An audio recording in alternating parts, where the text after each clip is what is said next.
आता हे तुमचं सुषमाज किचनमध्ये आज आपण इडली डोसा किंवा पराठ्यासोबत पण खाऊ शकतो अशी ओल्या नारळाची चटणी बनवणार आहोत। अगदी साधी सोपी रेसिपी आहे व झटपट तयार होते। अगदी कमी साहित्यात आपण ही चटणी तयार करणार आहोत। रेसिपी शेवटपर्यंत बघा। तसेच रेसिपीला लाईक करा, चॅनलला सबस्क्राइब करा आणि बेल नोटिफिकेशन पण ऑलवर प्रेस करा, म्हणजे माझ्या प्रत्येक नवीन रेसिपीचं नोटिफिकेशन सर्वात आधी तुम्हाला येईल।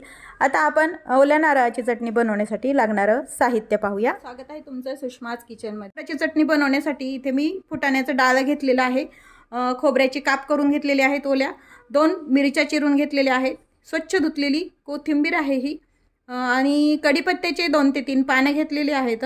इथे अद्रक आहे आणि एक अर्ध लिंबू घेतलेला आहे। दही नसल्यामुळे मी इथं लिंबू वापरलेला आहे।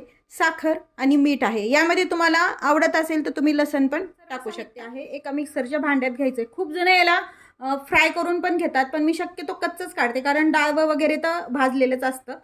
मिरची टाकून घ्यायची। सर्व साहित्य आपण एकत्र टाकून घेणार आहोत। हे कोथिंबीर, त्यामध्येच आपण थोडीशी साखर टाकून घ्यायची आहे, मीठ टाकून घ्यायचंय, घेतलेलं लिंबू आहे अर्ध ते पिळून घ्यायचं। याशिवाय तुम्ही दही पण वापरू शकता, पण लिंबाची टेस्ट छान येते। पाणी न घालताच फिरून घेतलं। यामध्ये आवश्यकतेनुसार तुम्हाला जशी चटणी घट्ट पातळ हवी तशी तुम्ही यामध्ये पाणी टाकून घ्यायचे। पाणी सुरुवातीला का नाही टाकलं, कारण पाणी टाकलं तर चौथा पाणी चटणी तयार होते, अशी छान एकजीव चटणी तयार होत नाही, त्यामुळे मी नंतर पाणी टाकते।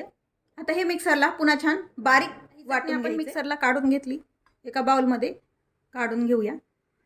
चटणी तुम्हाला जितपत घट्ट पातळ हवी आधी सांगितल्याप्रमाणे तुम्ही त्याचं तयार करून घ्यायचे, पाणी वापरायचं। चटणीला आपल्याला तडका द्यायचा आहे, त्यासाठी मी तेल गरम, मोहरी टाकून घ्यायची, जिरे टाकून ती टाकून घ्यायची, लाल काश्मीरी मिरची बी काढून ती पण टाकून घ्यायची आणि हा तडका त्यावरती द्यायचा आहे। यात तुम्हाला आवश्यक असेल तर तुम्ही हिंग पण टाकू शकता।